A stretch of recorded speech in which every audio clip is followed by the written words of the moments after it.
Good morning, everybody. I'm going to start lecture 2 today. We're in week 1 and it's Wednesday, our second lecture of the week. Yesterday we did most of chapter 1. I didn't quite get to the end of chapter 1, and towards the end I realised that my last transition didn't actually transferred back to the lecture slides.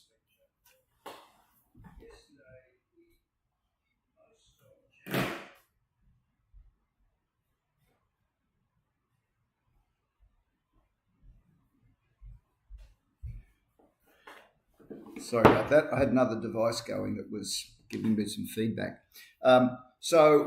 Yesterday we didn't quite get to the end of the lecture, and while I was talking for the last 10 minutes, people had the pleasure of seeing my face, but they didn't have the pleasure of seeing the slides that go with the description. I'm not going to redo those. I'll leave you to just replay that last 10 minutes and get the slides going at the same time. You can download the slides from the Moodle site. They're exactly the same slides as I'm using in the lecture now. It concerned about the last 10 minutes of the lecture yesterday. It didn't quite go as planned, but I think you can retrieve what I was saying in relation to the slides. I am going to finish the lecture now. There's 6 or 7 slides to go.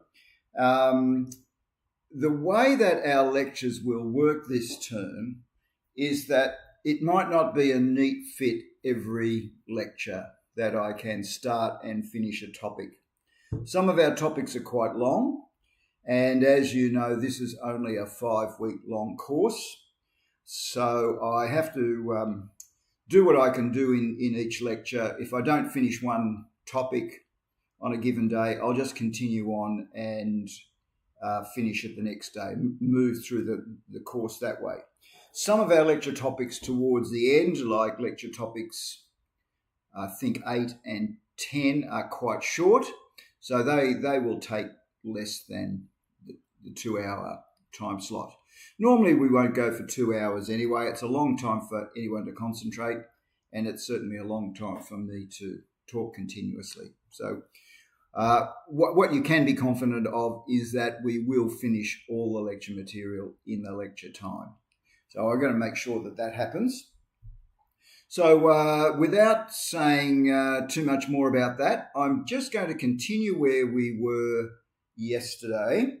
Where we had got to is looking at how countries trade with the rest of the world. And we saw that within countries, people have different areas of comparative advantage. And sometimes it pays to import to the rest of the world. Sometimes it pays to export to the rest of the world. So I'm just going to go back to the slide, and where we're going to go to next in the next 2 or 3 slides is going from a 2-person model. Yesterday we had Alberto and we had Leo, and we were imagining that they were the only 2 people in our economy. Now, of course, in a real economy, there's not Alberto and Leo. There are, in fact, millions of people. And so we need to then think about what the production possibility curve will look like when people have millions of people all have different areas of comparative advantage. So let's just move back to yesterday's slide where I finished yesterday, and then we'll move on from there. We'll be on this lecture for maybe 10 minutes, and then I will move to topic 2. I'm just transitioning back. You should be able to see now the slide in front of you. Should be able to see the slide in front of you from yesterday's lecture. So where we were in yesterday's lecture was, first of all, I'll just retrace the shapes here. So we had Alberto. This is Alberto's production possibility curve. We had Leo's production possibility curve. You can see that they are different slopes, and those different slopes represent different opportunity costs. You can see that as Leo's, when we get to Leo's curve, it's a steeper curve, right? We'll just draw over the top of Leo's curve.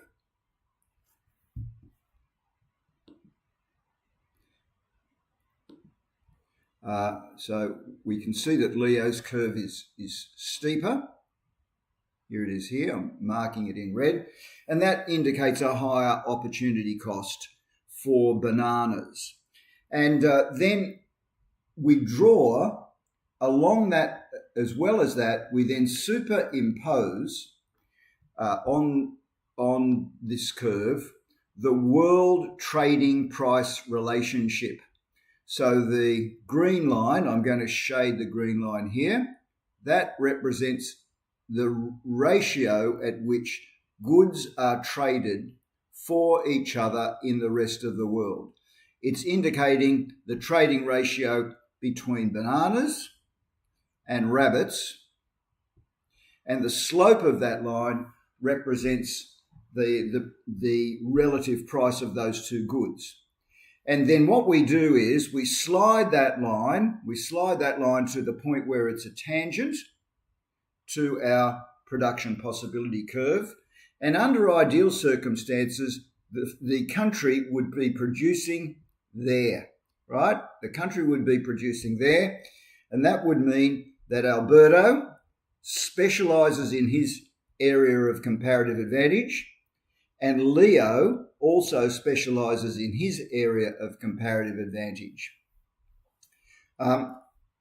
If this country does not need all the bananas that Alberto is producing, if it doesn't need all those bananas, it can export those bananas. So if for example, we decided, or this country decided, that they only need this many bananas, right? If they only need this many bananas, right? They only need that many bananas.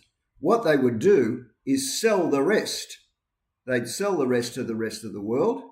They'd sell those, and then they'd buy other products back. But it doesn't mean that Leo will stop. It doesn't mean that Alberto will stop producing where the country needs its domestic demand for bananas. Alberto will go all the way out and specialize in his area of interest or his area of comparative advantage. And the bananas that he doesn't need, or the economy doesn't need, they will export. So moving on to the next slide.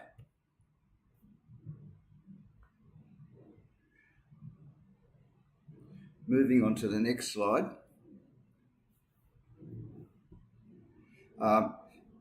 We can then see that as a result of that, this economy can now consume along not its own production possibility curve. It can now consume along the green line.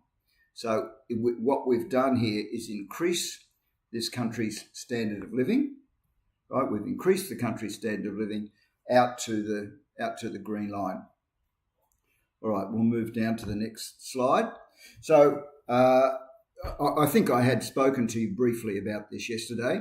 What this means then is that our consumption possibilities are now greater than our production possibilities, and so we can improve our standard of living by exporting or importing from the rest of the world.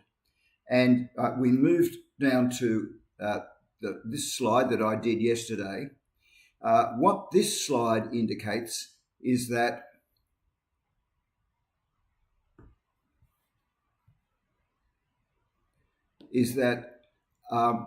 this country now has a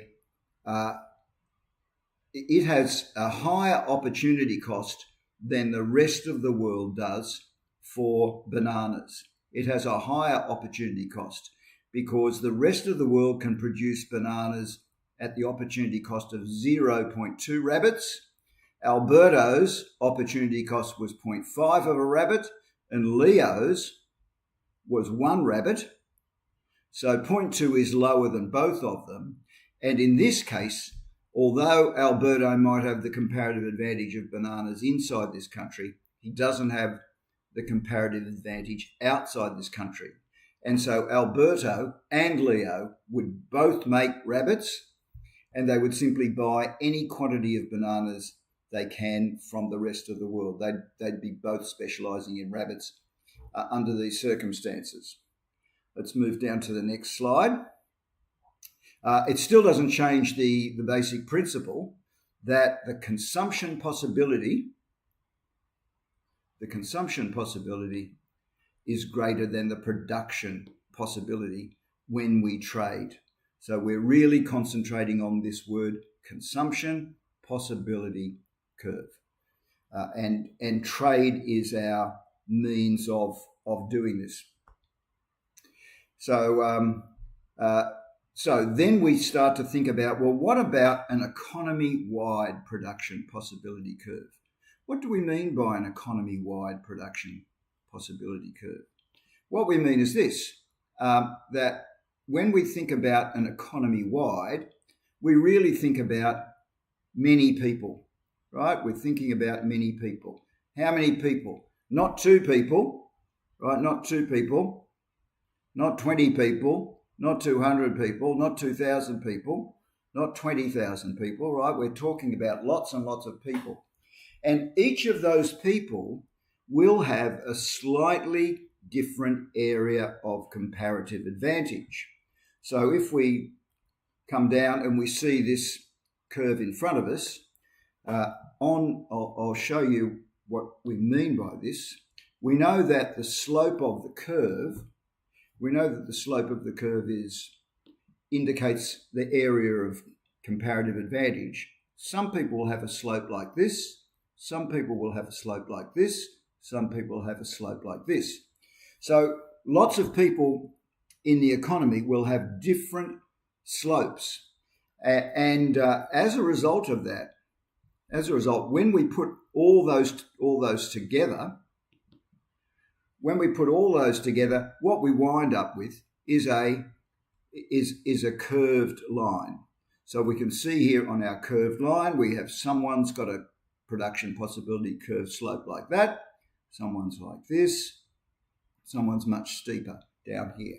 So when we put many people together, we wind up with the line just becomes curved. But we still do the same thing.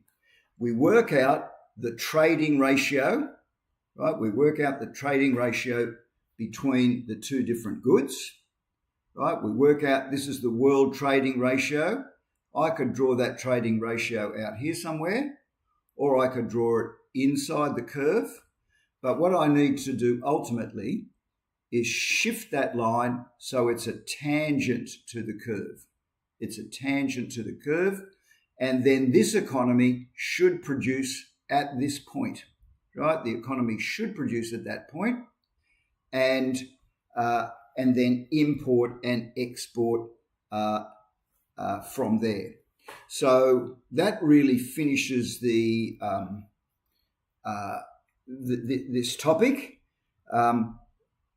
If we're looking for, critiques or criticisms of this model, we could criticize any model.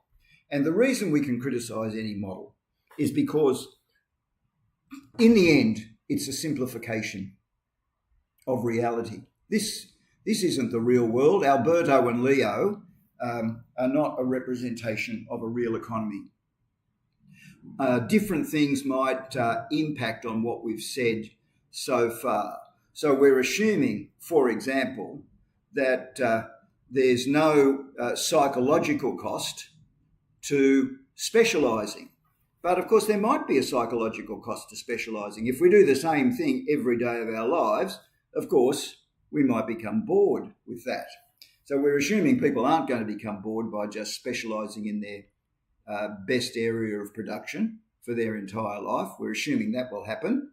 That's probably not a very realistic assumption. We're assuming that there's no transaction costs.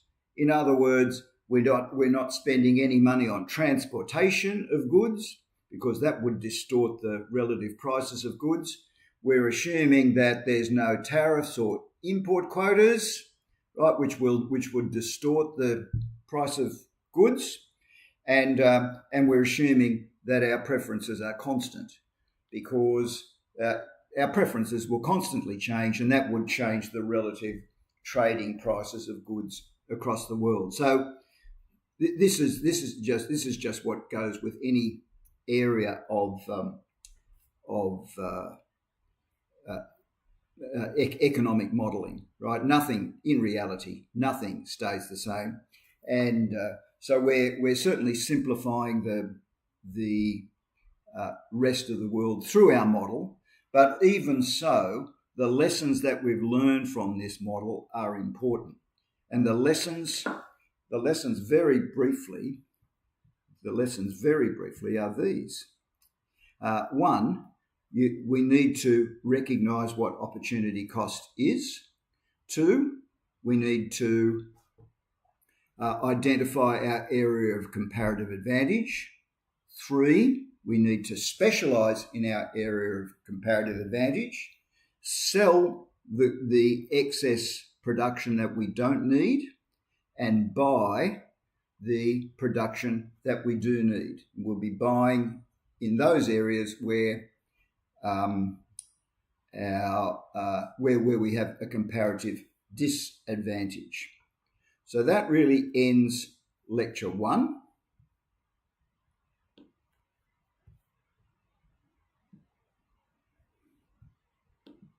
So that ends lecture 1. What I'm going to do now is open up lecture 2. I just hope this goes smoothly. Right, I'm going to open up lecture 2. Right, that gives me lecture 2, I think. I'm going to move to lecture 2 straight away. What we're doing in lecture 2 is this. Think about the idea of that we got the main ideas from lecture 1. 1, comparative advantage. 2, specialisation. If I'm specialising in something, then I'm going to be doing it all the time. I'm going to be producing what I'm good at producing all the time, and I'm going to be producing more than I need by specialising. Now, what am I going to do with the goods that I produce that I don't need myself? I'm going to sell them. And so what does that lead to? When I sell something, that leads to me supplying it. Okay, so I'm going to supply goods that I make that I don't need. However, there's lots of goods that I don't make that I do need. And what am I going to be doing there? I'm going to be buying them. So this leads us into the next real area of economics, really where most, if you did economics at high school, this is where it would have started, with demand and supply. So what we're going to be doing now in lecture 2 is moving to supply. So let's go there now. Okay, it looks like we've got the slide in front of us. So I think we're probably free to go. Okay, so we're doing supply now. This is lecture topic 2.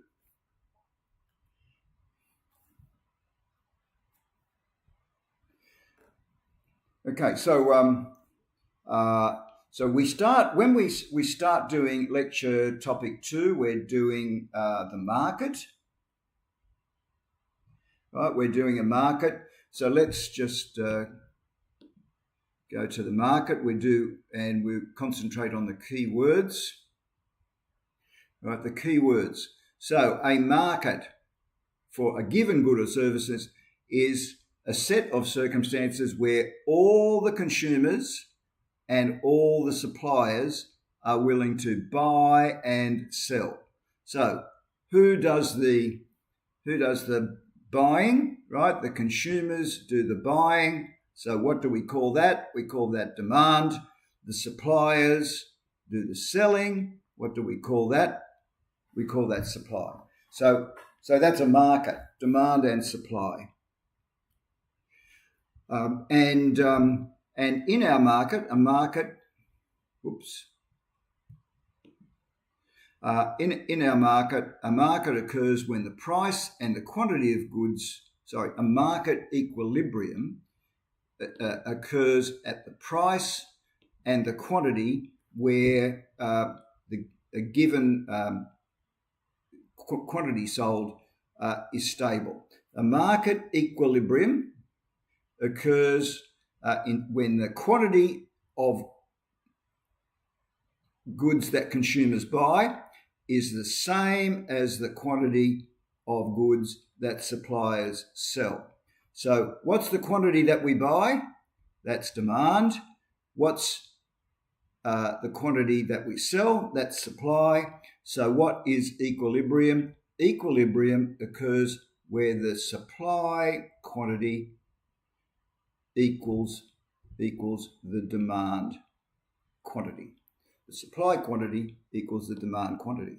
That's the equilibrium. I'll just tidy that up there so you can see that more clearly. Supply quantity equals the demand quantity. So that's the equilibrium. Now, we're not doing the equilibrium today. What we're doing today is this. We're doing just the supply today. That's our lecture today. And the first lecture next week will be we'll be covering demand. But before we go there, I want to go through what the circumstances are of a perfectly competitive market. What are the circumstances of a perfectly competitive market?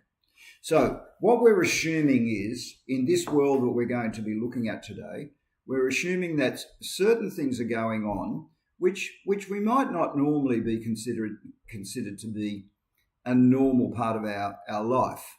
So what we're assuming about a perfectly competitive market is this, that there are many buyers and many sellers, right? So there's suppliers and demanders, right? Consumers and suppliers, but there are many of these, not a few, many. So, and we're assuming that all those buyers and sellers are of a small scale. So when we think about a perfectly competitive market, we're not thinking about a monopoly. We're not thinking about big companies. We're thinking about a marketplace where there are many small stall holders and they're all selling the same product. So imagine going to a big city fruit market where there's maybe 100 sellers all selling apples. Well, they might be selling a number of goods, but just consider the apples. They're all selling the apples. Now, as far as those apples are concerned, they are an homogeneous product. In other words, the buyers don't care who they buy from. An apple is an apple as far as the buyer's concerned. And then I'm not going to get into these things today, although we will get into these in chapter 10, right? But we won't worry about them today. But what we are assuming about this market is this, that anyone can come into this market and set up a business. So if there's 100 stall holders selling apples today and another person wants to set up tomorrow, they just simply have to come into the market and open up their stall, and now there's 101 sellers. So it's easy for people to enter the market. It's also easy for people to pack up in the market. So there's many small stall holders in the market, and it's easy for them to come and go. And the last thing about this market is full information. Now, what does this mean? It means everyone knows what everyone else is selling for. So if we think about a market like this, what's going to determine ultimately the price of the good? What's going to determine the price of the good is how many people are selling and how many people are buying. And that's the only thing that will affect the price of the good in this market. So that's really a short definition of a perfectly competitive market. What I would like students to do is read the chapter on the definition of a perfectly competitive market, and there'll be a bit more detail for you in that. All right, so now as I said to you, we're now moving to supply in the perfectly competitive market. So we're looking at this issue of supply today. Right, supply. We're not looking at demand today. And the way that we're going to address this is we're going to imagine an individual person in this market, and this individual person is called Steph, and she can do one of two things, right? So first of all, Steph is going to be supplying a good, okay? Steph's supplying a good. The question is, what good, right? What good is Steph going to be supplying? Will she supply apples or will she supply fish? Because Steph is able to do both, all right? Steph is able to do both. And so if we're thinking about, well, what good will she supply? The question is, she's going to supply the one that makes her the most money, obviously. So we've got to kind of figure out how she's going to come to this conclusion. And one thing that Steph definitely needs to be thinking about before she decides which to supply is she needs to be thinking about, well, what's the price? If I sell fish, I'm going to get 50 cents a fish. If I sell apples, I'm going to get $1.90 for apples. So if we're looking at this in a very uncomplex way, we would say, well, Steph obviously is going to sell apples. But of course, in the real world, her decisions are going to be more complicated than this. They're a bit more complex. So we're going to supply, we're looking at what Steph is going to produce. And I'm going to introduce to you now a new concept here, right? A new concept. And this is a very important concept. So I'm going to circle it, and I'm going to circle it again, and I'm going to circle it again, and I'm going to circle it again. The concept is margin. We have to think at the margin. So should Steph produce one extra fish or one extra apple? Okay, so what's the margin mean? Margin means that it's not what's involved in producing a product. It's what's involved in producing one more unit of a product, right? One extra of a product. One extra of a product. So what's involved in producing one extra unit of a product? I'm going to talk to you a bit about this idea of margin.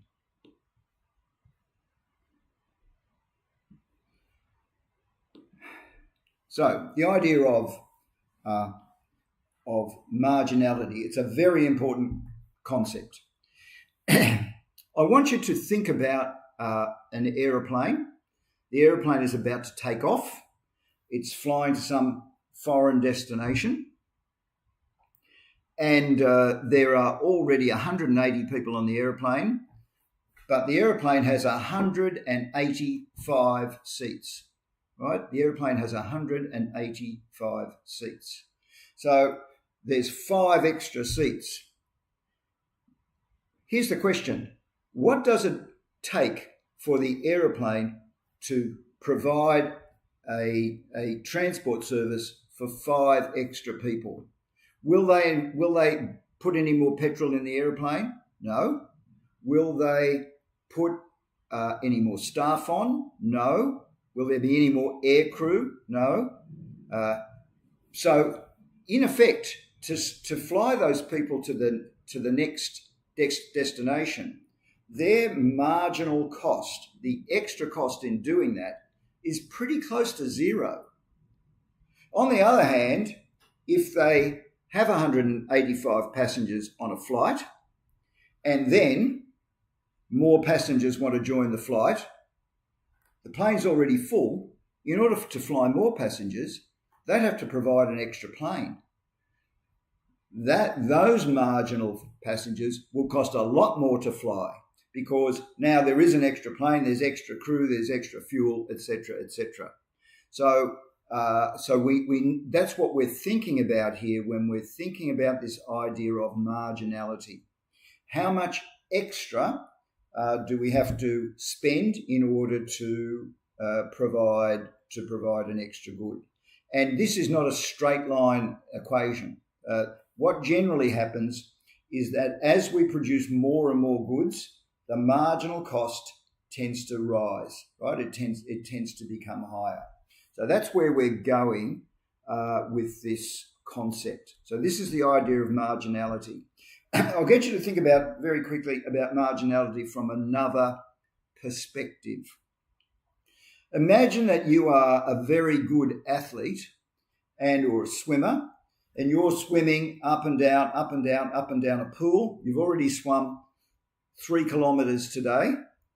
And then I say to you, I want you to swim one more lap. How much do you think you would gain from swimming that lap? Right? What is the marginal gain from swimming that marginal lap? And I suspect that if you've already swum 3 kilometres, the marginal gain would be nothing. Right? There's nothing to be gained at all because you've already done a very heavy training session. So that's what we mean by marginality. We're not talking about the swimmer swimming the 3 kilometres. When we're talking about the margin, we're talking about the swimmer swimming the extra lap and what is the result of that. Okay, so I'm going to move back to the slides. All right, and I'll just confirm that you can see those slides. You should be able to see that slide. So let's move forward now. So here we have the equation right? We have an equation in before us, and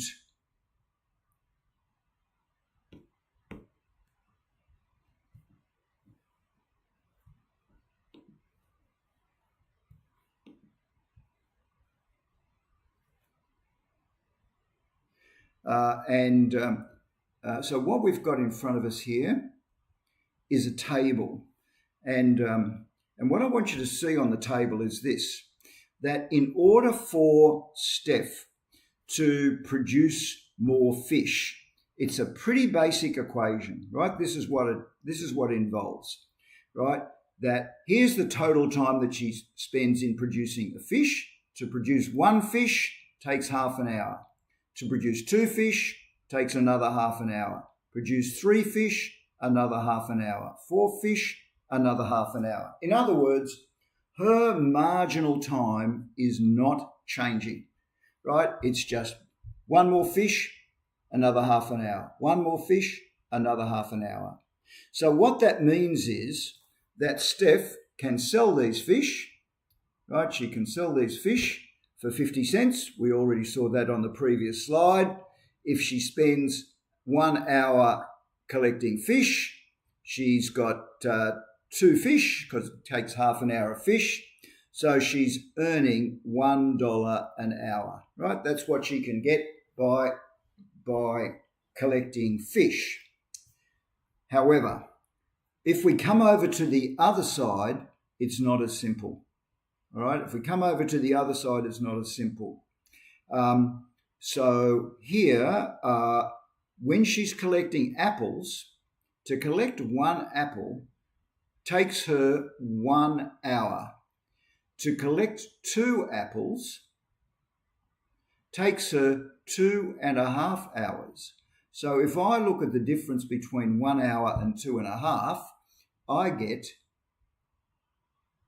1.5 extra hours. So the first apple number 1, took 1 hour, but apple number 2 took 1.5 extra hours. That was her marginal time.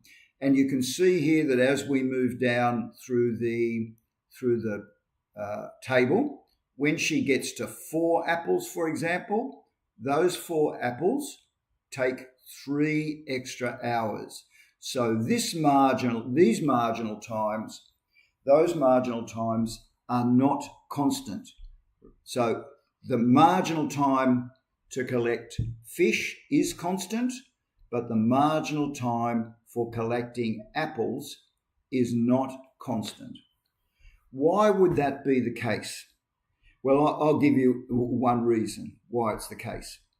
If Steph is going to collect fish, we're going to assume she's going out into the ocean. There's lots of fish, and therefore there's lots of fish in the ocean. She's only one small-scale fisher, and so the ocean is not going to run out of fish. On the other hand, when she's collecting apples, it's not so simple, because she starts at the bottom of the tree, and then after a little time, the apples at the bottom of the tree run out, and over time she has to climb the tree, and of course, as she climbs the tree, the collection of those apples becomes more difficult. So she, with the production of the apples, she's coming up against what we referred to yesterday as the low-hanging fruit principle. The earliest apples are easier to get, but more and more apples become harder to get. So we see that the marginal time for collecting apples is rising, and then from there we can then convert her time into opportunity cost. So let's think about this. All right, if we're looking at Steph again, and we can see that here's her marginal time. If she was spending, for example, I'm going to start at fish number 3. Her marginal time for fish number 3 is 2 hours. In 2 hours, right, total time, right, she could collect 4 fish. In other words, in 2 hours, she could make $2, right? She could make 2 hours. In 2 hours, she could collect 4 fish, and those 4 fish would become $2. So she has to work out what she is doing here is what we were doing yesterday in our lecture, and that is she's working out her opportunity cost, right? She's working out the opportunity cost. So what is the opportunity cost of apples, right? The opportunity cost is fish, right? For the opportunity cost of apples is fish, the opportunity cost of fish is apples. And if she's spending extra time collecting apples, she's got to work out how many fish she is giving up. Okay, so then we move to the next slide and we convert this these 2 extra hours. We convert these 2 extra hours into money. I've just done that. And then you'll remember, what's the price of an apple?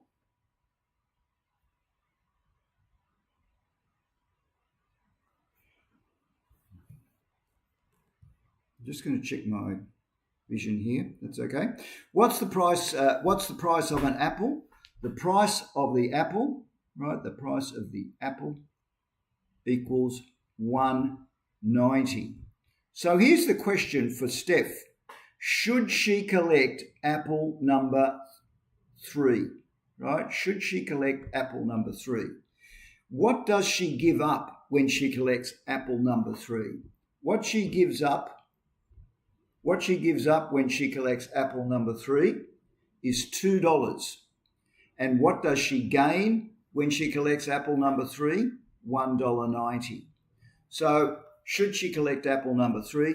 The answer is no, she shouldn't. Once she collects 2 apples, let's see if she should collect 2 apples. Should she go, having collected 1, should she collect apple number 2? All right, should she collect apple number 2? Question mark there. Well, if she collects apple number 2, that will take her 1.5 extra hours. That's equivalent to 3 fish. So if she collects apple number 2, she gives up the opportunity of $1.50, but she gains $1.90. So apple number 1 will get a tick, apple number 2 will get a tick, apple number 3 will get a cross. Once she gets to apple number 2, she changes what she's doing, leaves the apple orchard, and she goes and she starts fishing. That's what Steph's going to do. So that's how we think about Steph's opportunity cost and the decisions that she is making. So we can see that all of these here, right? Apple number 3, 4, 5, 6 have an opportunity cost, right? That opportunity cost is above, right? It's above 190. And so she says, should I go and collect these apples? I'm only going to get $1.90 if I collect the apples. I'm only going to get $1.90 if I get it. But of course, what I'm giving up is greater. So look at these summary statements at the bottom. If the marginal benefit, what is the marginal benefit? 190 is greater than the marginal cost, go take the action. All right? So 190 is above $1. 190 is above $1.50. But if the marginal benefit is less than the marginal cost, in other words, goods 3, 4, 5, 6, then don't take the action. So that's really what's behind the decision to supply. That's what's behind the decision to supply. So the marginal benefit, right? What is the marginal benefit? The marginal benefit is the benefit of producing certain goods and services. The extra benefit, right? The extra benefit. Now, what is that extra benefit? Usually it's the extra money that you will collect by making the good. And of course, you have to compare that with the extra cost, right? With the extra cost. So I'm going to put a slightly different terminology now on this. Instead of calling this the extra benefit, I'm going to call this the extra revenue, right? The extra revenue. What do we mean by the revenue? We mean the extra money that you're going to receive from selling the good. And then on the other side, the extra cost is the marginal cost, right? Extra marginal cost. And if the marginal revenue is greater than the marginal cost, then you make the good. We give it a tick. If the marginal revenue is less than the marginal cost, you give it a cross. And so what we really say is that the firm will produce up to the point where the marginal revenue equals the marginal cost. We produce up to where it equals the marginal cost, and then we stop producing it. right? We can produce it where it covers the marginal cost, but we don't produce it once it goes above the marginal cost. So, and how do we work out the marginal cost? We work out the marginal cost by looking at what we have given up, right? What we have given up, what we've had to sacrifice in order to produce that extra good. So, so this is all known as the cost-benefit principle, right? The cost-benefit principle. It states that an action should be taken if the marginal benefit is greater than the marginal cost. So we have to be very aware then. What's very important then is to identify what the marginal cost is. Right? We have to be careful in the way that we identify the marginal cost. Okay, so what do we mean by an economic surplus? An economic surplus, we refer to an economic surplus as this.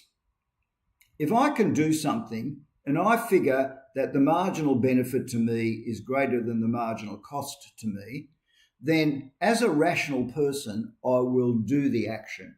Right? As a rational person, I would do the action. If I figure out that the marginal benefit is less than the marginal cost, a rational person will not do the action. So that's the principle which, in theory, should govern an economist. And this doesn't only apply to money, of course. You can do this in sort of all sorts of. You can apply this principle in all sorts of ways in your life.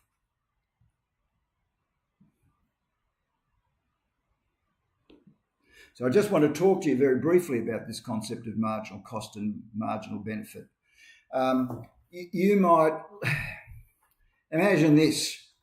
It's the night before your final Micro 1 economics paper, and you have been studying for 1 hour, 2 hours, 3 hours, 4 hours, 5 hours, right? It's getting late and you are getting tired. All right, it's getting late and you are getting tired. And some people, of course, I know will study all night. But the way that I would look at this is I would be asking myself this question at 11 o'clock or 12 o'clock. This is the question I would ask. If I study for an extra hour, right, what is that costing me? Well, what it's costing me is feeling tired all day tomorrow. And what is the extra benefit, right? Will I get an extra mark out of the exam by learning something now? Probably not, right? Because the marginal benefit of extra study is falling as you become more tired. So we find these things. You know, we could identify these issues all the time in our life. If you're training for a given sport, yes, you train more, you get better, but once you train to a certain very high standard, you have to ask yourself, is more training actually delivering more training? In other words, marginal effort, extra effort, is that producing for me an extra benefit or not? And how big is that extra benefit? Because I might find that actually when I train more, yes, there's extra benefit, but there's also extra cost in terms of possibility of injury. So these principles of marginal cost and marginal benefit do not just apply to businesses, and they do not just apply to money. They apply in lots of different ways. And if you think about some of the things you do in life and think about, well, you know, what's being gained by this extra action that I'm taking, is there anything much to be gained by it? Not a irrational way to look at the world. In any case, back to our slides.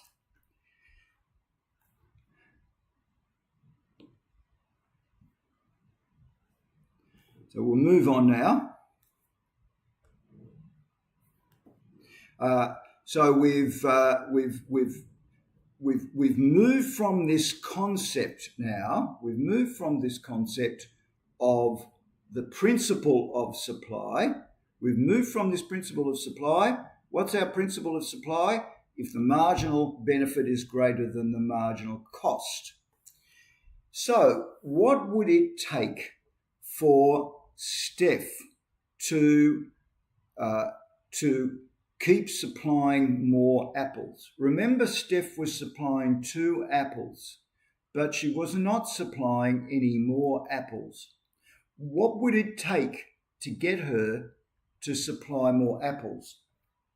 Well, what it would take to get her to supply more apples is that the marginal cost would need to be covered, right? The marginal cost would need to be covered. So let's move to the next slide. We've worked out the opportunity cost in dollars. We've worked out our opportunity cost in dollars. So what would it cost to get Steph to supply apple number 3? Remember, the price of apples was $1.90. She's not going to supply the apple at $1.90. But what if the apple price rises to $2? If the apple price rises to $2, then that's the same as her spending $4 for catching four fish, spending those 2 hours, earning two extra dollars. So now it is covering her opportunity cost. So at $2, it's a line ball decision. It's an even decision between whether she supplies apples or not. If she's already supplying apples, she'll probably continue to supply apples. What would it take to get? I'll just erase there briefly. What would it take to get her to supply 5 apples? 5 apples has an opportunity cost of 6.5 hours, and therefore, I'm going to erase that, sorry. What would it cost to get her to supply 5 apples? She's got to cover $6.5. So if the price of apples goes to 6.5, she will supply the apple because there's no reason for her to move to the other activity. What would it get to for her to supply the 6th apple? She'd need to cover an opportunity cost of $16. So if I then think about drawing this supply curve, we'll draw this in a little while. But if I get to her supplying the supply curve, all right, at apple number 1, she needed to cover $1 of opportunity cost. At apple number 2, she needed to cover $1.50 of opportunity cost. So this is the price over here. This is the quantity. By the time we get out to apple number 5, she needs to cover an opportunity cost way up here, right? 6.5. So what we're going to do is we're going to wind up with a curve that looks like that. That will be our supply curve.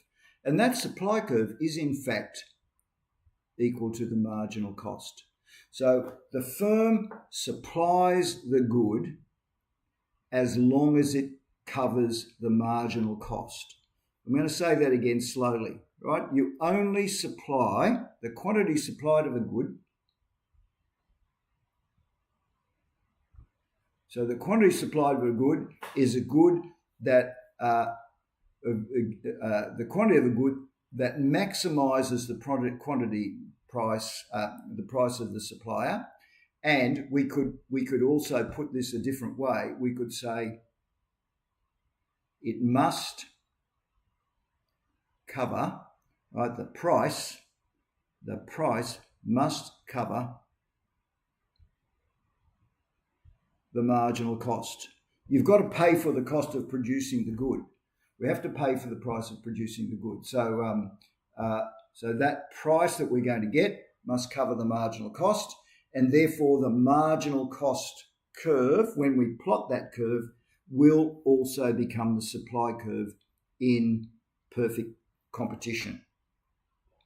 So we can whiz through these slides now pretty quickly because we've already done the work on the previous slides here. So the supply curve represents the relationship between the price of the good and the quantity supplied. So let's vary the price to see how the quantity of apples will change. So we move down to the next line. To supply number one, to supply good number one, what did we need? Right, to supply good number one, what did we need? $1. To supply, I'm going to skip one or two of these. Right, to supply good number three, right, what did we need? We needed $2. To supply good number 5, supply good number 5, what did we need? We needed $6.50, I think. So what we can see is that this supply curve is equal to the marginal cost. If you have done this at school, you will know that the supply curve is the relationship between price and quantity. Here's the quantity over here. There's quantity. The price is on the vertical. You will have drawn it as a smooth line at school, probably. The reason that this line is a discrete line is because it's showing you each individual good. It's showing you good number 1, good number 2, good number 3, good number 4, good number 5. But in the real world, we won't be graphing goods with such low quantities. We would instead we'd have good 1,000, 2,000, 3,000, etc. So what you will have done in school is sort of draw the line a bit like that.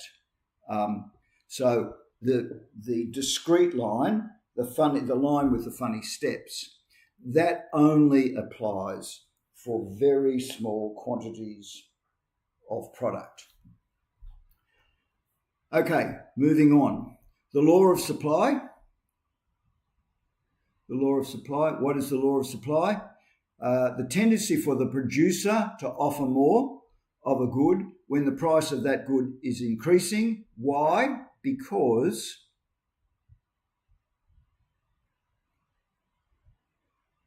the marginal cost is increasing.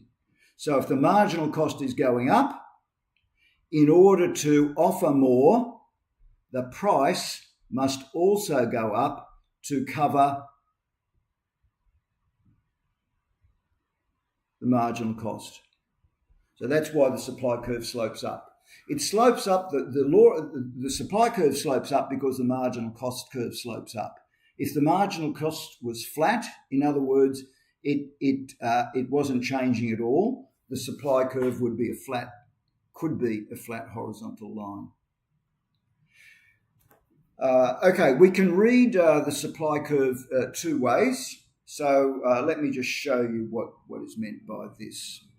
Okay, we read the supply curve two ways. First of all, let's think about the supply curve very quickly.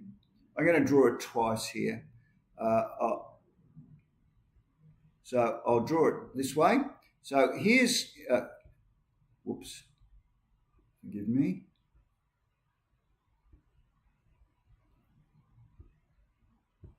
Okay, here's our supply curve. It goes up like that. Now, what do we mean when we say we could read it horizontally? What we mean by this is that we can say, in order for me to supply we could nominate a price. I could say, at this price, what quantity will be supplied? All right, that's reading it horizontally. So we start from a certain price and we say, what will the quantity be? So we can read the supply curve that way. On the other hand, we could look at it in a different way, and we could say, all right, let's draw a supply curve down here. And then I tell you that this many goods are for sale, right? So this quantity is for sale. There it is there. That's the quantity. What price do we need to need in order for that price quantity to sell? So we can read it vertically or horizontally, but really it's two sides of the same coin, really. Okay, so that's the supply curve of the firm. Everything we've discussed so far applies. Okay, now we move to this area of sunk cost. Sunk cost. Remember, when we're dealing with supply curve, the supply curve is about the marginal cost. All right, the marginal cost. The cost that matters, right? The marginal cost is the cost that matters. The sunk cost does matter, but it doesn't influence our decision to supply or not in the short run. So let's see if we've got a definition for a sunk cost. Before we get to sunk cost, we need to talk about factors of production.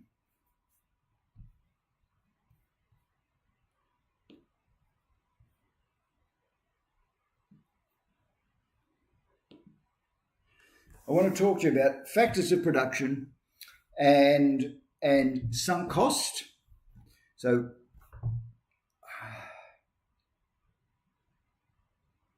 let's think about this idea. You open your coffee shop and you invest, maybe you buy the property, and as well as buying the property, you buy a big fancy coffee machine. So you've bought that machine, and two things about your machine and the building that you've bought, they are fixed, right? They're fixed in this sense. It doesn't matter, once I've bought my coffee shop and my machine, I can make one coffee, two coffees, three coffees, 100 coffees. It will not change how many machines I use, and it will not change the size of my shop. So those factors we say are fixed factors, right? They're fixed factors. We could produce a lot or a little. Think about a big McDonald's store, all right? The store is fixed, the kitchen is fixed, and inside that store they can produce one hamburger, maybe they can produce 100,000 hamburgers. That's a fixed resource. Then, of course, in order to produce a coffee, you need what is called a variable factor. These are factors that change when you do change the quantity of coffees you produce. So I'm going to give you three variable factors involved in making coffee. One, the coffee, right? Two, anything that goes in the coffee, milk, sugar, etc. And three, the labor to make the coffee, right? So if you need more coffee, you're going to need more staff, you're going to need more coffee, you'll need more milk, sugar, etc. So those are the variable factors, all right? Those are the variable factors. So we've got fixed factors and variable factors. Only one of those factors we can switch off in the short run. That's the variable factor. I can stop using the coffee. I can stop using the staff. If they're casual staff, I can tell them to not come in. I can stop those. One thing I can't stop is the shop, because I've bought the shop, I've got a mortgage to the bank, I can't sell it, I can't end my lease very quickly, I'm stuck with that shop. It's a fixed factor. The same goes with the coffee machine. I can't get rid of it in the short run. So you know what that means? It means those costs are irrelevant to whether I make coffee today or not. They are irrelevant. And because we call them irrelevant, doesn't mean they don't matter. They certainly matter in the long run for our business, but they are irrelevant to whether I make coffee today in the short run, because I can't do anything about them today. So those are fixed factors, but we also regard them as sunk costs. Now, what is a sunk cost? A sunk cost is a cost that has already been spent, so like the cost of the coffee machine, and it's not coming back. I can't get it back. At least I can't get it back quickly. And if I sell my coffee machine, I might not get all of it back anyway. So I've spent the money, and I can't recover it quickly. That is a sunk cost. We regard those sorts of costs as irrelevant to whether we make the coffee. What's relevant to making the coffee is two things: the price of the coffee, and then the price of our other variable factors, the actual amount of coffee that goes in the cup, the amount of labour that goes in the cup, the amount of other stuff, milk, sugar, that goes in the cup.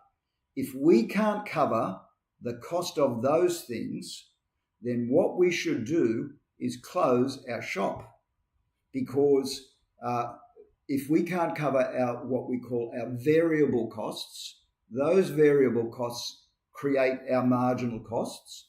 If we make marginal coffee, if we make extra coffee, we'll spend extra money on those variable factors. If the price of that coffee cannot cover those things, we're better to close our shop and just leave and just walk away in the short run. So you do see this sometimes happening in tourist resorts where the demand is not constant. For example, what happens in a ski village in the middle of summer? If people are not coming into the ski village in the summer, then the firm won't be able to cover the cost of staff, and say in a restaurant or a coffee shop, they won't be able to cover the cost of staff and their other marginal costs. And under those circumstances, the shop will not stop existing. The shop will still be there, but it will be closed in summer, and then it will open up again in winter. So this is where we're going to when we refer to things like fixed costs and sunk costs. Very often they are the same. They're not always the same, because sometimes we might have some mechanism for covering our fixed costs if we can sell some of our fixed resources.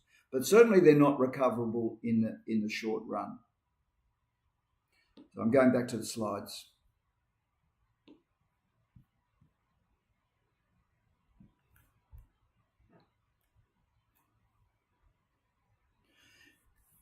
Okay, so now I'm going to explore all this in more detail, right? I'm going to explore all this in more detail, and so bear with me. These slides cascade a bit, so I should be able to move through them relatively quickly. Firstly, I want you to think about what our columns say here. Firstly, what are we making? I'm not sure what we're making. Something. A product. Is it coffee? Maybe it's coffee. And in order to make the coffee, right? In order to make the coffee, we need two types of resources. One, workers. Right? Now, what are those workers? They are a variable, V, I, input, right? They are a variable input. Why are they a variable input? Because we can vary them. We can have 1 worker, 2 workers, 3 workers, 4 workers, 5 workers. So we can choose how many workers we want. They are a variable input. But then we also have a fixed input, all right? A fixed input. Think about this input not as a worker, but as the shop or the factory or the business. So it's the fixed input. And because it's a fixed input, it has a fixed cost. So this fixed cost, let's imagine, right, e.g., rent, right, rent on the business, rent equals $100 a week. That's what we mean by a fixed cost. The variable cost comes from the variable input, right? The variable cost comes from the variable input because each worker is earning $12. So one worker will cost me $12. Three workers will cost me 3 times $12. And of course, 5 workers will cost our business 6 times $12. So variable inputs lead to variable costs.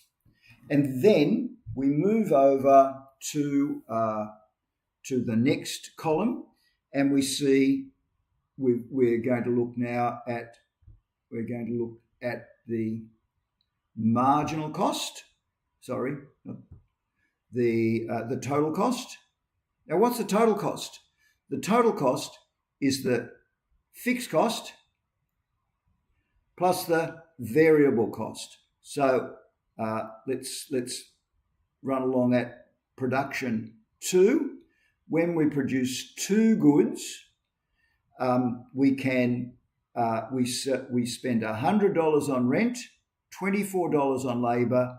Our total cost is $124. Right? That's our total cost of producing 2 goods. What's our total cost of producing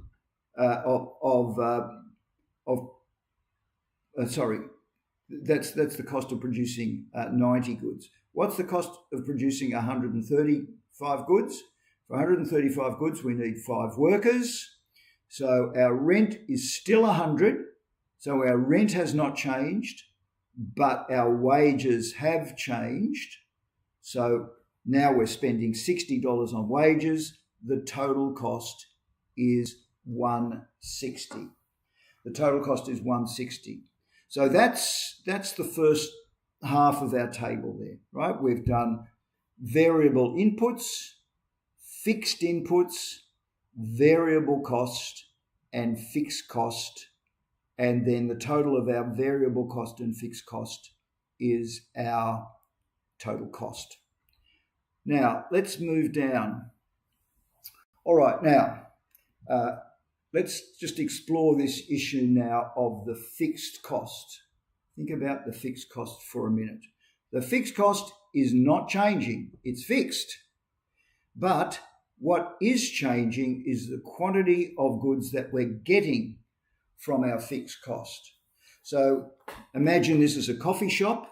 You're making 40 coffees. Your rent is $100. So the amount of rent in your coffee is $2.50. Just the rent. That's the rent that's required to produce each coffee. On the other hand, if you make 135 coffees, then you still spend $100, but now the average fixed cost is much lower because the average fixed cost is much lower because the rent hasn't changed, but the output has changed. So if I was going to graph that average fixed cost curve, it would look like this. That's the average fixed cost curve. In microeconomics, we always put the money on the vertical axis. We're putting the quantity on the horizontal axis. And we would start off at if we just produced 1 coffee and the rent was $100, our rent would be, our average fixed cost would be $100. But as we produce more coffees, the average fixed cost gets lower and lower and lower.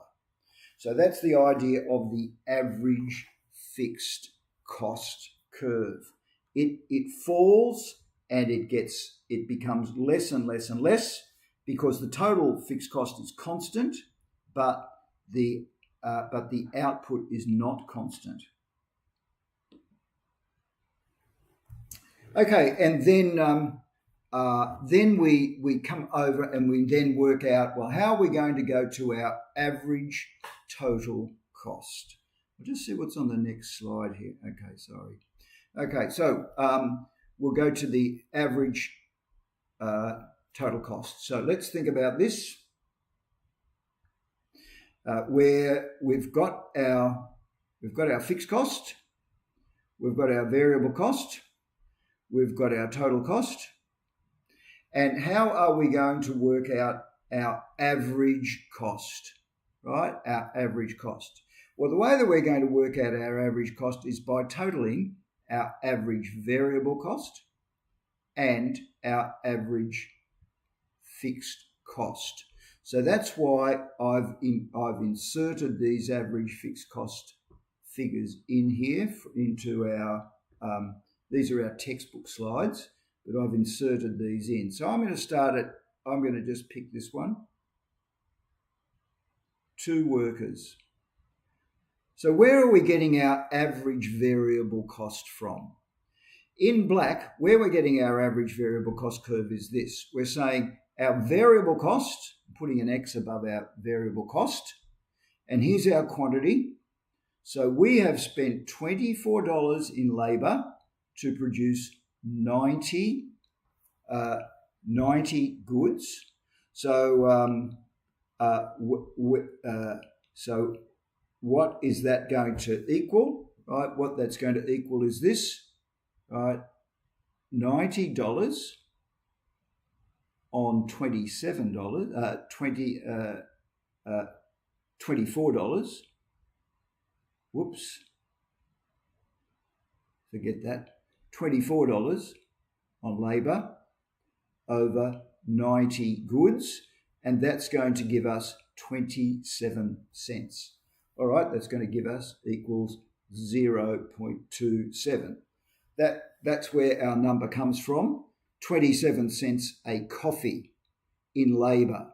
So now we've got a total cost of $1.38. Where's the $1.38 come from? Our coffee has 2 basic inputs in it.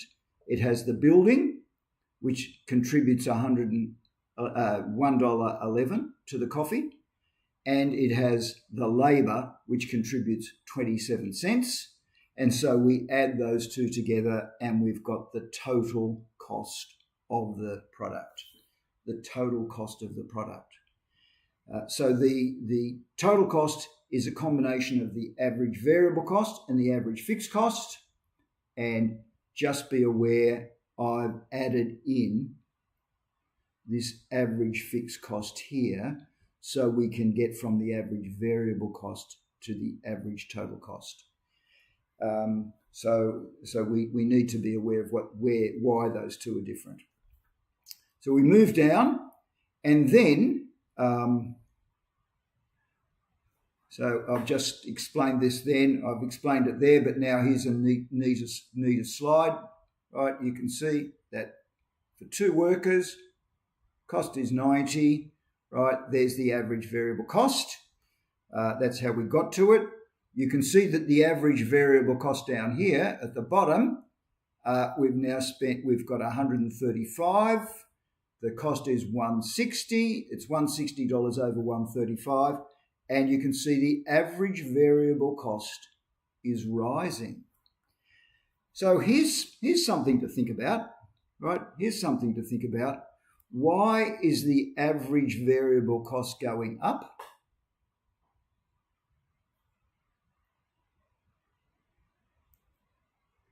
Why is the average variable cost going up? I'm going to clean this slide up and get you to think about this for a minute.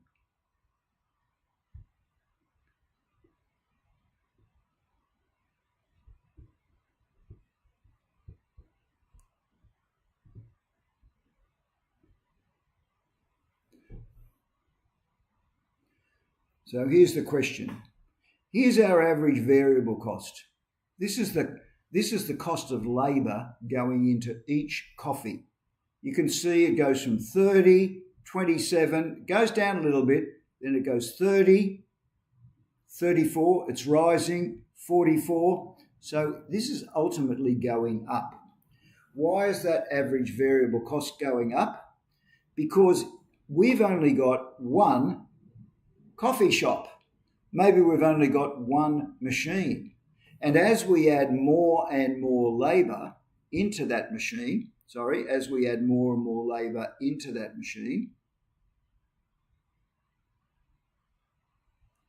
the machine becomes more crowded, And so the use of that machine becomes less and less efficient. But then think about the average fixed cost. The average fixed cost is going down.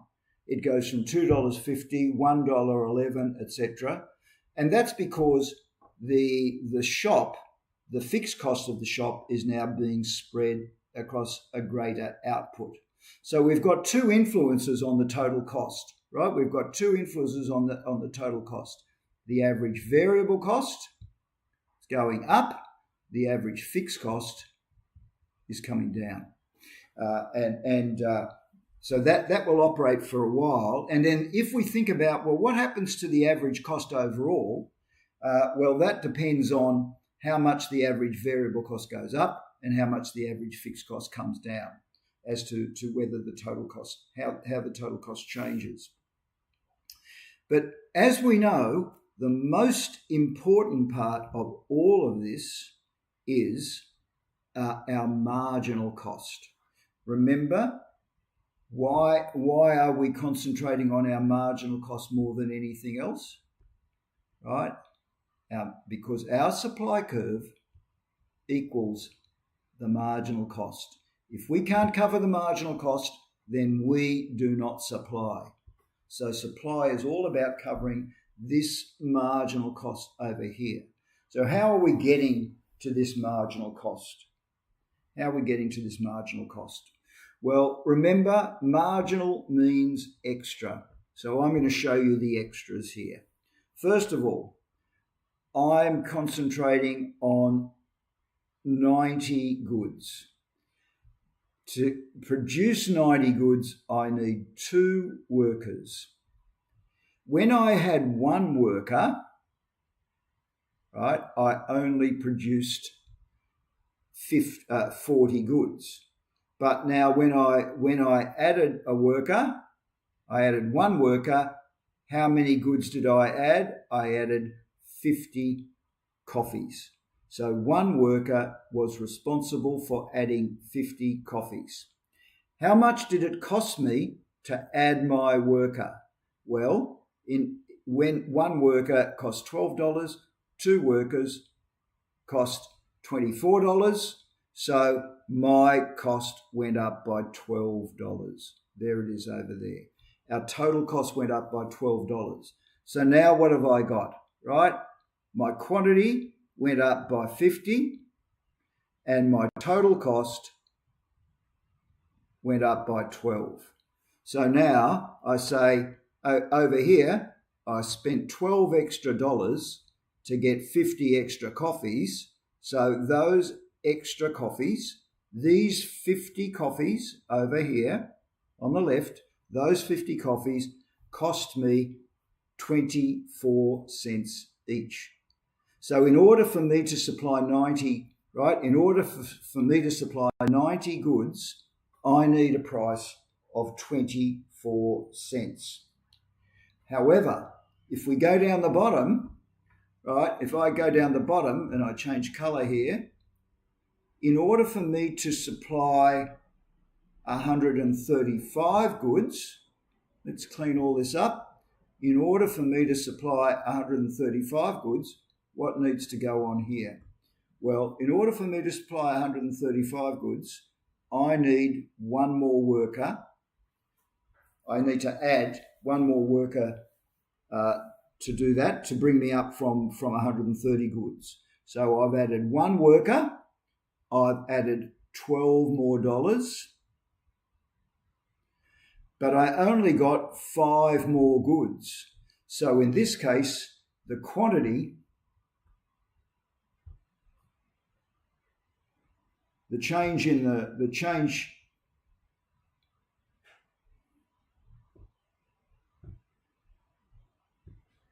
change in the quantity was only 5 now, and the change in the cost was 12. So now I haven't got $12 over 50. I've only got $12 now over 5. Right? That 12 extra dollars only got me 5 more goods, and so now that these 5 coffees are $2.40. So in order for me to supply 135 coffees, the price would need to be $2.40. In order for me to supply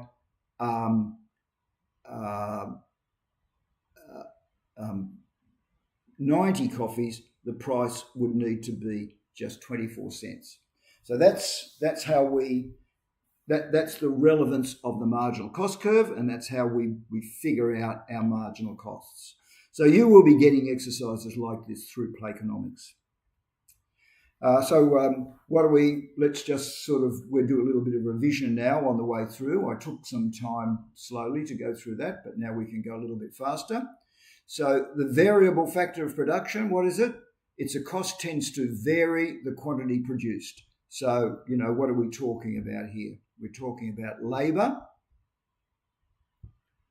right? Labour and other variable inputs.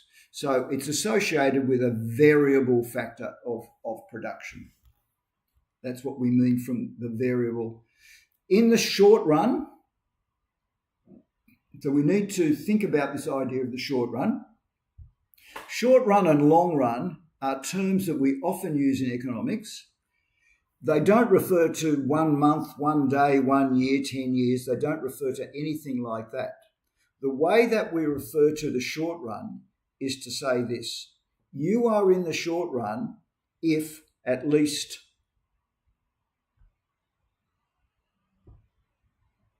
one factor of production is fixed, right? One factor of production is fixed, e.g., right, the shop, right, e.g., the factory. That's the short run. We can go from the short run to the long run. What creates the long run? The long run is the time where all factors are variable, right? All factors are variable. In other words, enough time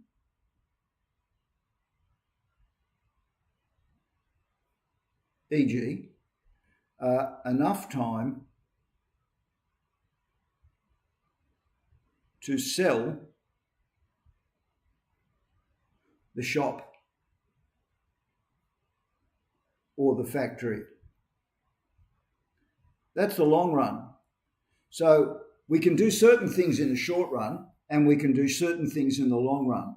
The limitation of the short run is this: if you want to increase your output, the only way you can do it is by increasing the variable resources.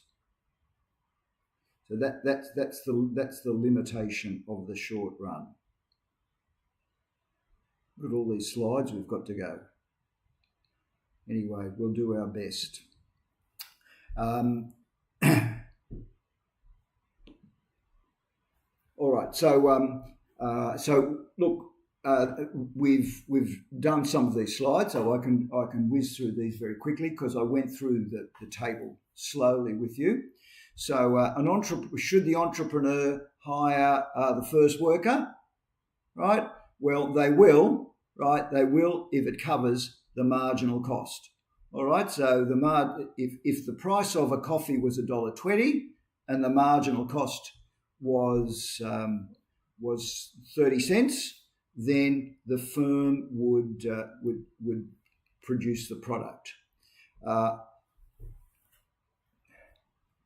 Okay, and then how would we work out the profit of this? Right? How would we work out the profit? So I'm going to go back to my table and I'm going to clear this up.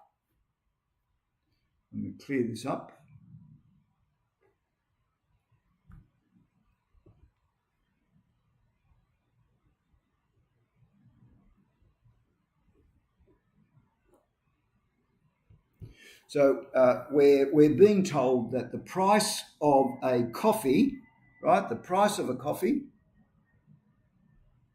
right? The price equals $1.20.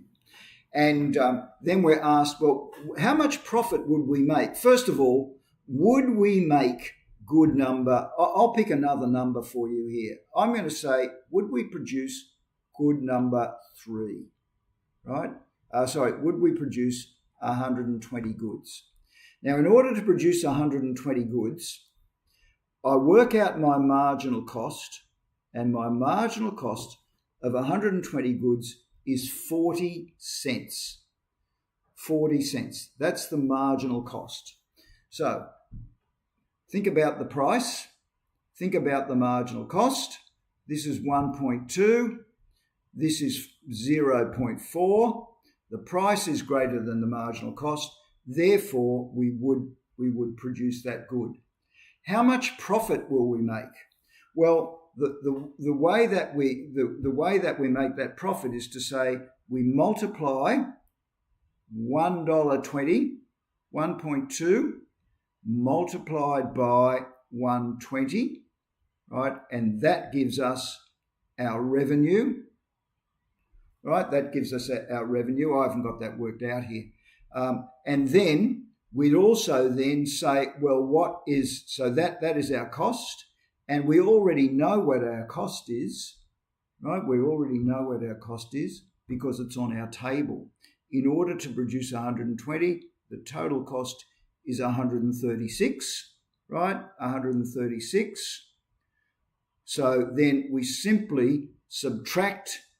We simply subtract the cost from the revenue, and that would give us our profit. All right, that's what our profit would be. I think that profit would be.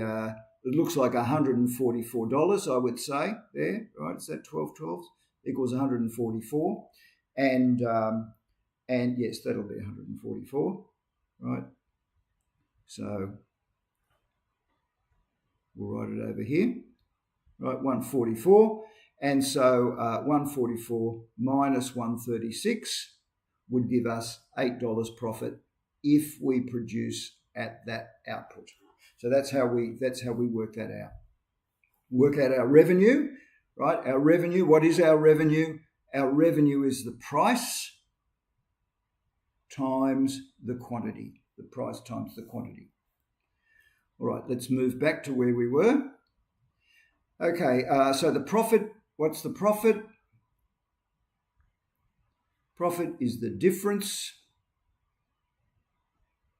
Profit is the difference. The difference between the total revenue and the total cost. In the last exercise we did, it was 144 minus 136, I think it was. So the profit equaled 8. So that's how we would work out our profit. All right. Now this one is a little bit different. The calculation here is a little bit different because this is the profit not by producing 120 goods. This is the profit produced by producing 130 goods. So we'd get a different level of profit. The calculation I just did had us producing at 120 goods. All right.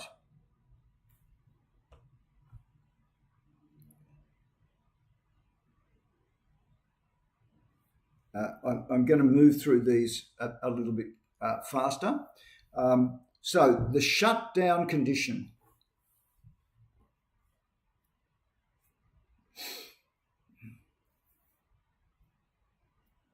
In the short run, if the entrepreneur should shut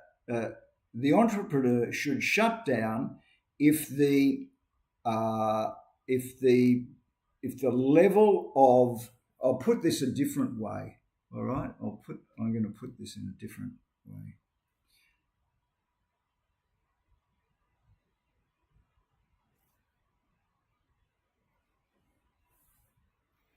I'm going to describe this in a different way.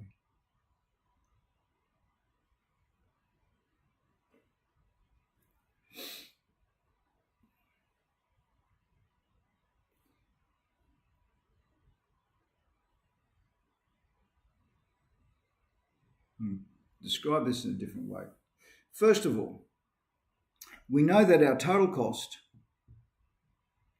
equals our fixed cost and our variable cost.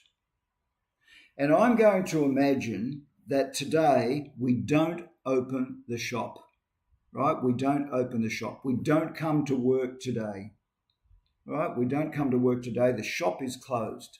Does this mean that we don't have any costs? It doesn't mean that we don't have any costs, because if we don't come to work today, if we don't come to our shop today, there's still the rent, right? There's still the rent. There's still all the costs associated with our fixed costs. So if we shut down, right? If we shut down, the loss equals the fixed cost. So the next question is, right? The next question is this. Let's imagine that our fixed costs are 80, and let's imagine our variable costs are 70. And then I want you to imagine that our revenue is 90. And the question is, should we shut down or should we open? So what would happen if we shut down, right? If we shut down today, we would lose $80 because we would lose our, we'd spend no money on variable costs. But if we shut down today, we would lose $80 because that's our fixed cost. What would we lose if we open today? What we would lose if we open today, we'd have $150 in costs, and we'd have $90 in revenue. So our loss would not be 80, our loss would be 60. It would be lower than 80. So here is our rule, right? Here is our rule. If our revenue is greater than our variable cost, we should open. And why will that be? Because our revenue will cover all our variable costs, right? We'll cover all our variable costs, and we can get some of that revenue to pay a part of our fixed cost. On the other hand, what if our revenue today was not 90? What if our revenue today was 60? If our revenue today was not 90 but 60, then our loss would be 90. 90 is more than 80, so it would be better for us to close down today, right? It'd be better to not come in. So the decision whether to open or closed is all about the relationship between the revenue, right, which sometimes we might call the price, and our variable cost, right? Our price, if our price is greater than our average variable cost, we should open. But if our price is below our average variable cost, we should close. And when we close, our losses are limited to our fixed costs. So that's the rule that we apply. All right, moving on. Now, we're not going to finish our lecture today. It's already 11:39, so we've looked at our shutdown conditions. I've already spoken to you a little bit about this next concept. I'm going to do this, and then I might finish this. I think I'm going to go from I'm going to talk to you about going from a discrete model to a continuous model, and then we will continue this in the next lecture. So let me just finish. I'm going to finish on this slide. Remember this. Earlier in this lesson, we saw that we drew a marginal cost curve like this. What was the marginal cost of good number one? What was the marginal cost of good number 2? What was the marginal cost of good number 3? We drew it like this. What was the marginal cost of good number 5? Right, out here.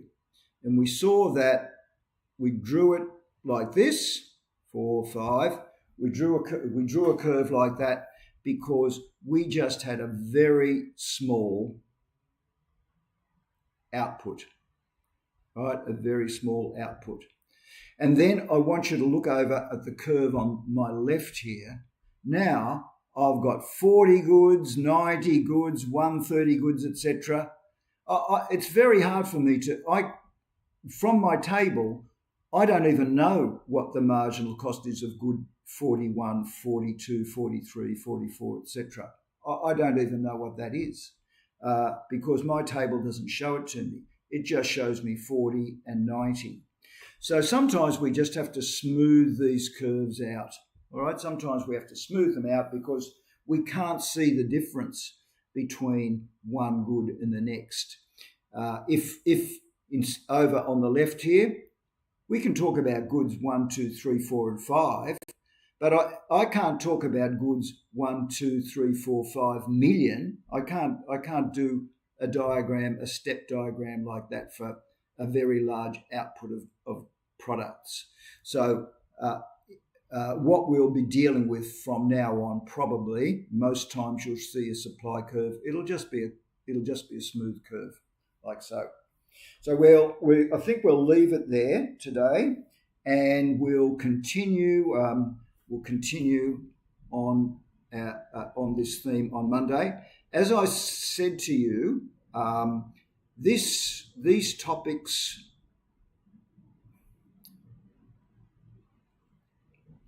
may not fit neatly.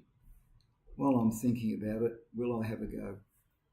Look, I am going to finish today, and it'll be long, but you can take a break if you're getting tired.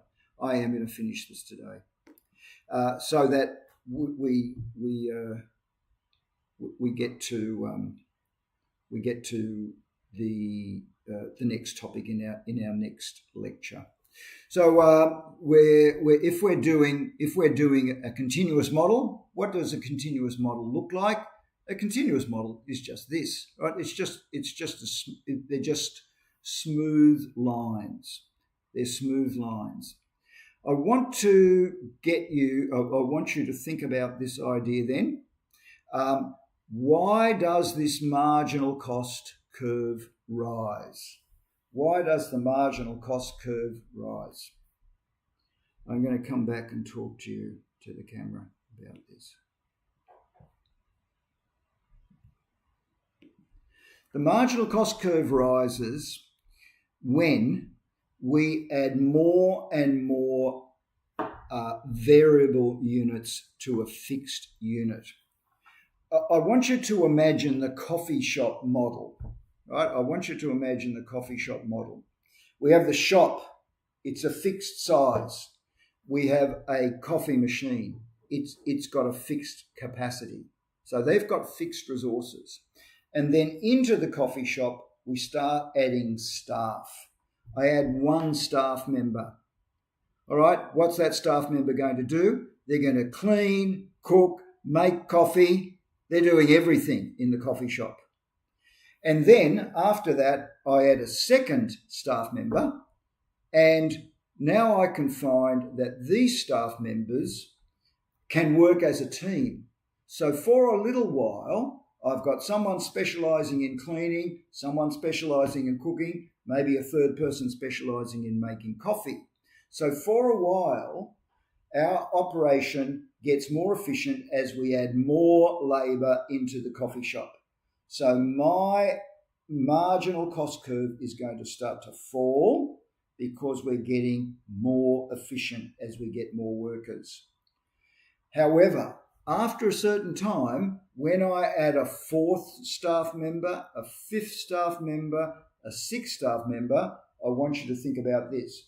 Our marginal cost curve fell, but then when we start to add more and more staff, they can't add as much production as the previous staff because the capacity of the coffee shop is fixed. And so the more staff we add, the less efficient those staff members are going to become, because you might get more orders for coffee. You've got more people making coffee, but you still only got one coffee machine. And so that coffee machine will start to get crowded out. The fixed resources will get crowded out. So on the diagram I'm about to put up, that explains why the marginal cost curve falls a little bit to start with, because we get a specialization effect as we add a few staff. But then as we add more and more staff, the whole fixed input starts to become overcrowded. And so that explains the downward and the upward slope of the marginal cost curve. So let's go and have a look at that curve now. So we see originally that the marginal cost curve, why does it fall originally? Because we add a few staff, we get some specialization. The marginal cost curve falls because we are adding staff, we get some specialization, get a specialization effect. But then after a time, you can see that the marginal cost curve starts to rise. Why does it start to rise? Because of overcrowding of the fixed input. And then I want you to think about that for those same reasons, the average variable cost curve falls. Why is the average variable cost curve falling? Well, that average variable cost curve is just coming from the staff, right? The staff are the variable costs. So the average variable cost curve will fall, but then it will start to rise. Why is that average variable cost curve rising? Because the marginal cost curve pulls it up, right? As the marginal cost curve rises, it's making that average variable cost curve rise. And then I want you to think about the average total cost curve. The average total cost curve. Why is that going to fall? It falls originally because we're getting more and more efficiency out of our fixed cost. We're adding more production, but our fixed cost is starting to rise, starting to fall. So it's falling because the average fixed cost is falling. But why does it rise in the end? It rises. Why does it then turn like this? Why does it go like that? Because the marginal cost, the variable costs start to pull it up. So there's two influences on that average total cost curve. At low levels of output, look along the bottom, right? At low levels of output, the average fixed cost curve is falling fairly fast, but then it falls slower and slower. And then as we get to higher levels of output, the rise in the marginal cost curve pulls that curve, the average total curve upwards. And then on this diagram, we can then show the shutdown position. So I'm going to draw the shutdown position. Before I do that, I'm cleaning the diagram and show the shutdown position. And I'm just going to show you where the firm will shut down, right? Where the firm will shut down. So what we have to understand about the perfect competition market is the firm does not set the price. The price is set by a market. If the price in the market is up where I've made that mark, the firm will be very happy because the firm will come out here to the marginal cost. The firm will produce where I'm marking the X, and you can see that price, this price here where I'm making the dot, is way above the average total cost, and so that firm will make a profit. That firm's price is well above average cost. The firm is making that vertical distance in profit on each good, and we could shade that profit by multiplying the quantity times the profit on each good. So the firm will be happy there. Okay, now clean that up. What if the price is below the average cost? What if the price is below the average cost? What if the price is here? At that output, the firm will still operate. And the reason the firm will still operate is because that price, this price here, is above the average variable cost. So it can cover some of its costs, including its variable cost, and its loss will be lower than the fixed cost. We did that just a few minutes ago. I said to you that if the price is above the variable cost, the firm will operate. The firm will not be happy, but their loss will be lower than the fixed cost. Where the firm ceases to operate at all is here. If this price, if that price is below the average variable cost, then the firm now shuts down, right? The firm shuts down. Why does the firm shut down, right? It shuts down. Why? Because the loss is equal to the fixed cost. But if the price was down here somewhere, the loss would be bigger than the fixed cost because it would need to make up its variable cost and also cover its fixed cost. So the firm will shut down in the short run. What will it do in the long run? In the long run, the firm will simply sell its business and stop operating altogether. But in the short run, it doesn't have time to do that because if you're going to sell the business, you need to do it through a real estate agent or some sort of auction. There'll be some contracts involved that take some time to play out. I think we're close enough to the end of the lecture that I'm going to leave the lecture. I will come back and do elasticity later on. Where I want to leave you today is in this slide here. So from now on, there are backup lectures that you can look at. So these, if you find the Lightboard mini lectures, there is a Lightboard mini lecture on marginal cost and the supply curve. There is a Lightboard mini lecture on the shape of the average cost curve. So if you want to add a little bit more to your understanding, they're just short videos, starring me, and if you're not sick of me already, and but they do just focus on the single concepts, the core concepts involved. So I'm going to leave the lecture there. It's 2 hours is a bit to endure, but hopefully you've been able to take a break as you play the lectures back. So